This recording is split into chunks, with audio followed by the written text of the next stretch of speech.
আমাদের আজকের আলোচনার বিষয় থাকবে জেলসিমিয়াম সেম্পারভাইলেন্স। এর লক্ষণগুলা সাধারণত এই মেডিসিনটা অনেক ক্ষেত্রে অ্যাকুইট ডিজিজ যেগুলো জ্বর আছে এই ধরনের লক্ষণের ক্ষেত্রে খুব ভালো কাজ করে। তো এর মানসিক যে লক্ষণগুলো থাকবে অ্যাপাথি রিগার্ডিং হিজ ইলনেস, তার মেইন পয়েন্ট থাকবে মেন্টাল ডালনেস, ডিজিনেস, ড্রসি এন্ড ড্রুপি। তার মানসিক লক্ষণটা মেন্টালি সে খুব ডালনেস থাকবে, ডিজিনেস থাকবে, ড্রসিনেস থাকবে।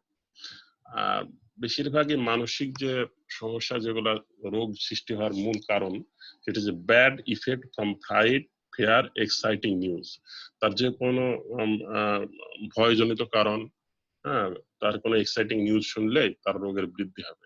Fear of doctor and dentist, তার ডক্টরদের প্রতি তার একটা ভয় কাজ করবে, ভয় থাকবে। Desire to be quiet or left alone, সে নীরবে একা থাকতে পছন্দ করবে। তো এই লক্ষণটার সাথে এক্স্যাক্টলি ব্রায়োনিয়ার সাথে একটু মিল থাকবে। ব্রায়োনিয়ার আসলে কি মুভমেন্ট এবং আদার্স অবস্থানে থাকতে গেলে সে তার সমস্যা হয়, নইজিতে সমস্যা হয়। কালকে যেটা জাস্টিসে আদারটা পড়া হয়েছে, সে জাস্টিসে আদারটারও সেম লক্ষণ থাকবে। সে লেফট অ্যালোন, হোয়াইট, তার ডিজার থাকবে। হ্যাঁ, আর মেন্টাল ডালনেস, ডিজিনেস, ড্রোসিনেস, এই লক্ষণটা একেবারে কি সিমটমস যেটা অন্যান্য লক্ষণের সাথে থাকবে। অ্যান্সার স্লোলি, যেহেতু জেলসিমিয়াম সেম্পারভাইলেন্স মেডিসিনটা সাধারণত নার্ভের উপর বেশি ক্রিয়া করে, নার্ভকে ডিপ্রেসড করে দেয়। তো সেই জন্য দেখা যাচ্ছে যে তার সে অ্যান্সারটা দিতে গেলে সে খুব স্লোলি দেবে, ধীরে ধীরে। তার খুব প্রচুর পরিমাণে ডিজিনেস থাকবে, যেহেতু ডালনেস থাকবে সেহেতু সে যে কোনো প্রশ্নের উত্তর বা অ্যান্সারটা দিতে গেলে সে তার স্লোনেস।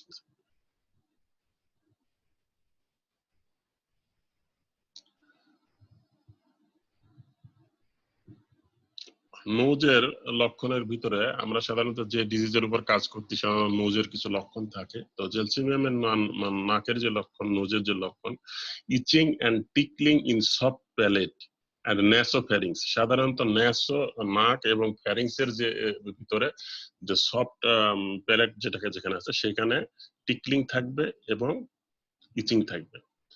এর acute coryza with dull headache and fever, এর যে অ্যাকুইট কোরাইজা থাকবে সে কোরাইজার সাথে ডায়াল হেডেক থাকবে, মাথা ব্যথা থাকবে, সাথে জ্বর থাকবে। থিন অ্যাক্রিড ওয়াটারি ডিসচার্জ, তার কোরাইজার সাথে থিন এবং অ্যাক্রিড একটা ডিসচার্জ থাকবে। এরা stuffed sneezing and fullness of root of nose, তার নাকটা স্টাফ থাকবে, বন্ধ অবস্থায় স্টাফ অবস্থায় থাকবে, সাথে স্নিজিং থাকবে এবং তার ফুলনেস সেন্সেশন থাকবে যেটা নাকের গোড়াতে একবারে root of nose. Sensation as if hot water flowing from the nostril, এই যে অ্যাক্টিভ ওয়াটারের ডিসচার্জ বা অ্যাকুইট কোরাইজা যেটা হবে, এটা যখন ডিসচার্জ হতে থাকবে তখন তার একটা সেন্সেশন থাকবে, sensation as if hot water flowing from the nostril, মানে নাক দিয়ে তার গরম পানি প্রবাহিত হচ্ছে, এই ধরনের একটা অনুভূতি থাকবে। সামার কোল্ড, এই জেলসিমিয়াম মেডিসিনটা সাধারণত গ্রীষ্মকালীন সময়ে যে ধরনের কোল্ড বা যে ধরনের রোগ দ্বারা আক্রান্ত হয় ঠিক সেই সেই যে কোল্ডটা হয় সেই কোল্ডের ক্ষেত্রে বেশি কাজ করে। ড্রাইনেস অফ নেজাল ফসি, নাকের ভিতরে আমাদের এই রোগের ড্রাইনেস থাকবে। স্নিজিং আর্লি মর্নিং, একেবারে সকালবেলায় ঘুম থেকে ওঠার পরে তার স্নিজিং থাকবে। তো এখানে দেখা যাচ্ছে করাইজার যে লক্ষণটা, করাইজার সাথে হেডেক থাকবে, ডাল হেডেক থাকবে এবং জ্বরের সাথে করাইজা থাকবে। এবং এর এই জেলসিমিয়ামের যে ঠান্ডা বা সর্দি লাগা বা ঠান্ডা জ্বর যে ধরনের বিষয়গুলা, সেটার সাথে আমরা একটা সিজনের রিলেশন পাচ্ছি। This is summer cold.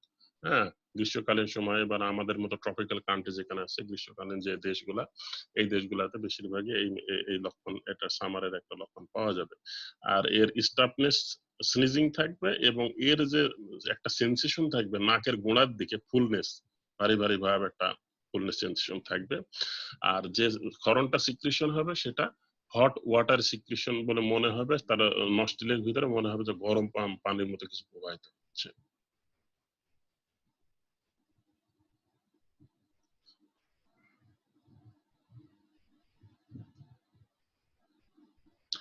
থ্রোটের সাধারণত সোলোইং ডিফিকাল্ট, সে কোনো কিছু গিলতে পারবে না, গিলতে গেলে তার সমস্যা হবে। কজ পেন ইন ইয়ার, জেলসিমিয়ার একটা পিকুলিয়ার লক্ষণ আছে, গলাতে ঢোক গিলতে গেলে বা কোনো কিছু গিলতে গেলে সে ব্যথা অনুভব করবে কানে।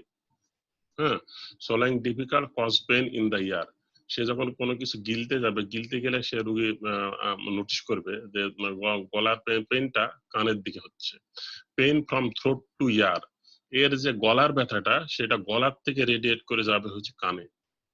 সোর থ্রোট ডিউরিং মিন্স, এটা মেয়েদের ক্ষেত্রে লক্ষণ থাকে, মিন্সের সময় গলাতে সোরনেস সেন্সেশন থাকে। Feeling of a lump in throat that can not be swallowed, মানে গলাতে একটা লাম্প, একটা সেন্সেশন থাকবে, মনে হবে যেন কোনো কিছু আটকায় আছে, এটা ঢোক গেলা যাচ্ছে না আর কি।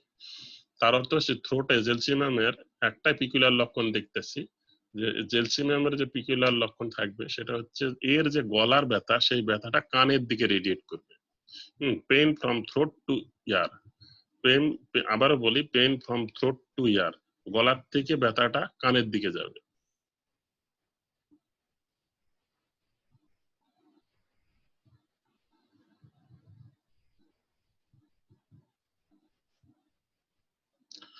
Chest and cough, as of a lump behind the chest, এর গলাতে যেমন লাম্প সেন্সেশন ছিল ঠিক অনুরূপ বুকে, স্টারনামের পিছনের দিকে, বুকের পিছনের দিকে তার একটা সেই ধরনের লাম্প সেন্সেশন থাকবে। কফটা ড্রাই কফ থাকবে with sore throat, chest and fluent coryza, তারা যে ফ্লুয়েন্ট কোরাইজা থাকবে সেটা থেকে সোর চেস্ট থাকবে এবং সেটা dry cough. Burning in larynx and chest, ল্যারিংসে এবং চেস্টে জ্বালা করা অনুভূতি থাকবে। হোয়েন কপিং, যখন সে কাশবে। Lung and respiration, lung and respiration slow breathing with great prostration, তার যে ব্রিদিংটা থাকবে সেটা স্লো হয়ে যাবে, যেহেতু নার্ভে ক্রিয়া করবে, যেহেতু প্রোস্টেশন বেশি থাকবে, ডালনেস ডিজিনেস বেশি থাকবে, সেই কারণে এই রোগীর যে ব্রিদিংটা হবে সেটা স্লোয়িং হয়ে যাবে এবং with great prostration. Spasm of glottis, গ্লুটিসে তার স্প্যাজম থাকবে। Apnoea, acute bronchitis, respiration quickly. Spasmodic disorder of lung and diaphragm, এইখানে এইখানে একটা লক্ষণ প্রমিনেন্ট, সেটা হইতেছে স্প্যাজম। গ্লোটিসে স্প্যাজম থাকবে, লাঙে স্প্যাজম থাকবে, ডায়াফ্রামে স্প্যাজম থাকবে।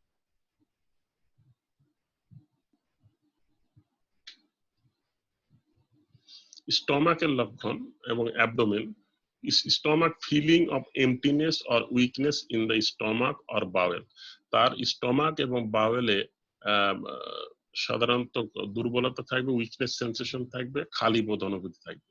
পিরিয়ডিক কোলিক উইথ ডায়রিয়া, তার যে ডায়রিয়াটা হবে সেই ডায়রিয়ার যে পেইনটা হবে একটা নির্দিষ্ট সময় পর পর তার এই পেইনটা আসবে, পিরিয়ডিক একটা পেইন থাকবে ডায়রিয়াতে। Acute catarrhal enteritis during damp weather, সাধারণত গ্রীষ্মকালীন, যেহেতু সামারে এই মেডিসিনের একটা সিকোয়েন্স আছে, সেহেতু গ্রীষ্মকালীন ড্যাম্প ওয়েদার, যখন সামান্য বৃষ্টি হয় বা ড্যাম্প অবস্থান থাকে, ওই সময়তে আমাদের এই জেলসিমিয়ামের রোগীদের ক্ষেত্রে অ্যাকুইট ক্যাটারাল ইন্টেরাইটিস থাকবে। ইন্টেরাইটিস, ক্যাটারাল ইন্টেরাইটিস হয় সেটা ডায়রিয়া আকারে দেখা দেয় আর কি।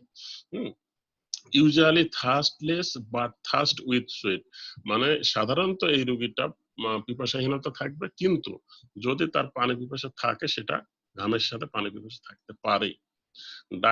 Diarrhoea painless in nervous person, সাধারণত যারা নার্ভাস পারসন তাদের ডায়রিয়াটা পেইনলেস হবে।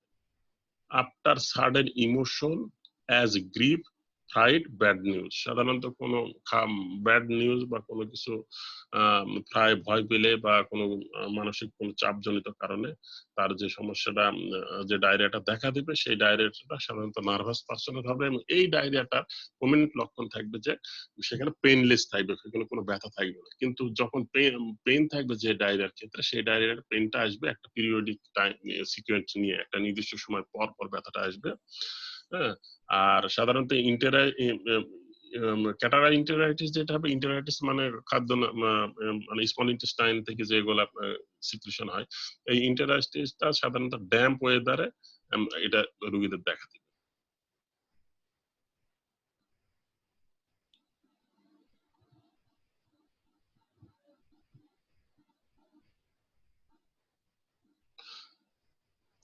Kidney and micturition, partially paralysis of bladder, যেহেতু আগে বলছি যে জেলসিমিয়াম সাধারণত নার্ভের উপর কাজ করে, এক্স্যাক্টলি মোটর নার্ভের উপর কাজ করে।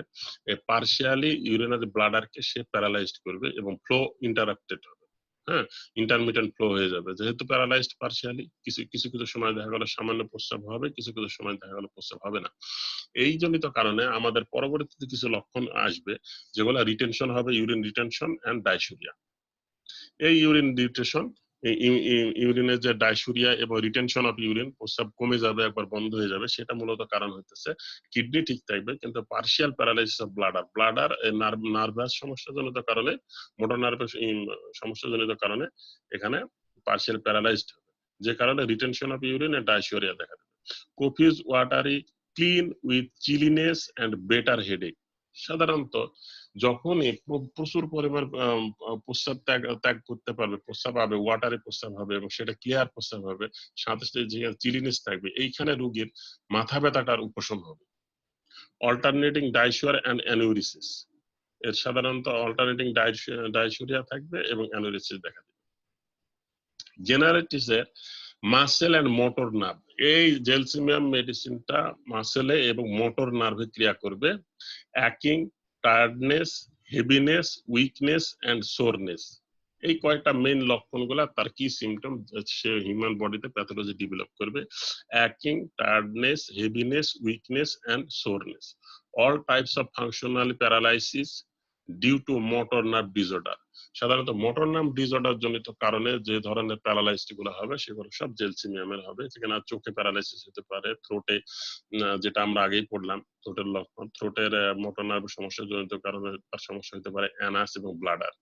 কমপ্লিট রিল্যাক্সেশন এন্ড প্রোস্টেশন, তার যেখানে প্যাথোলজি ডেভেলপ হবে, যেখানে যে প্যাথোলজি ডেভেলপ হবে সেই প্যাথোলজিটার লক্ষণ আসবে, কমপ্লিট সেখানে রিল্যাক্সেশন আসবে এবং প্রোস্টেশন আসবে। Prostration not only mental physical but also mental, তার প্রোস্টেশন লক্ষণ দেখা দিবে। ফিভারে cold, heat, hand and feet, এই রোগীর হ্যান্ড এবং ফিট জ্বরের ক্ষেত্রে কোল্ড থাকবে। চিল উইথ অ্যাকিং অর মিক্সড উইথ হিট, তার চিল এবং হিটটা তার ব্যথার সাথে, হয় চিলের সাথে ব্যথা থাকবে, না হয় দেখা গেল এই হিটের সাথে ব্যথা থাকবে, এটা মিক্স থাকবে। Thirst absent, usually a thirstless patient হবে এবং তার থার্স্ট অ্যাবসেন্ট থাকবে উইথ ট্রিমলিং, সাথে তার বডিতে ট্রিমলিং সেন্সেশন থাকবে, কম্পন বোধ থাকবে।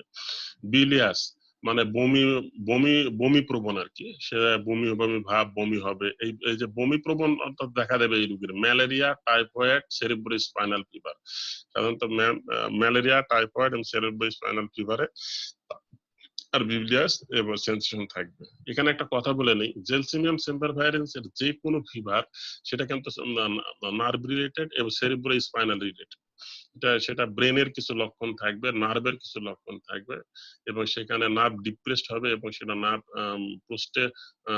প্রোস্টেশন হয়ে যাবে, নার্ভের ফাংশন ডিসঅর্ডার হবে। এই সাধারণত ইফেক্টিভনেস দেখা গেছে মিজেলস এন্ড ইনফ্লুয়েঞ্জার ক্ষেত্রে কাজ করে প্রথম স্টেজে।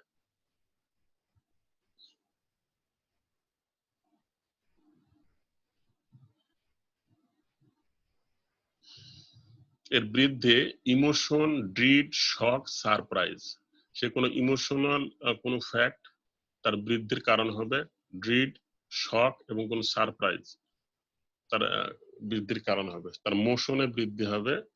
হামিড, স্প্রিং, ফগি ওয়েদার, সেখানে স্যাঁতসেঁতে আবহাওয়া জনিত কারণে স্প্রিং এবং ফগি ওয়েদারে তার বৃদ্ধি হবে। Heat of sun and summer, সূর্যের তাপে এবং গ্রীষ্মকালে। টোবাকো, টোবাকো জাতীয় যে কোনো প্রোডাক্ট তার গ্রহণ করলে সে তার বৃদ্ধি হতে পারে।